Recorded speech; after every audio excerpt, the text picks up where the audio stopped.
So ayan mga lods, nagsasabi na wala na yung smash na ginagamit ko dati.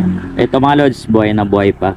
Tingnan nyo naman kung gaanong kakapal ng alikabok niya mga lods. Ayun o.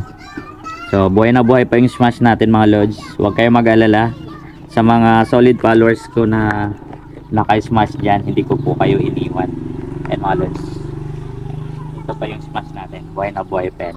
Inaayos ko lang yan mga lods para gawan natin ng video at tutorial yung kanyang mga pyesa na ikakabit natin dito, para at least may may tips or idea kung ano yung mga parts na ginagamit ko dito sa smash ko na pwede ninyong gamitin sa smash ninyo at ikabit mga lods.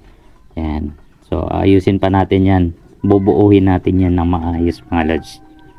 Ayan, huwag kayong mag-alala mga lods, smash users pa rin ako. Ayan, Honda Click lang yung ginagamit ko pang long rides, pang biyahe kung saan saan. So ito, pahinga na mga lods. So yun lang, update sa smash natin ay malapit na sisimulan natin sa March 15. So umpisa na natin itong kanyang pagbabago. So yun lang, ride safe po sa inyo lahat, ingat.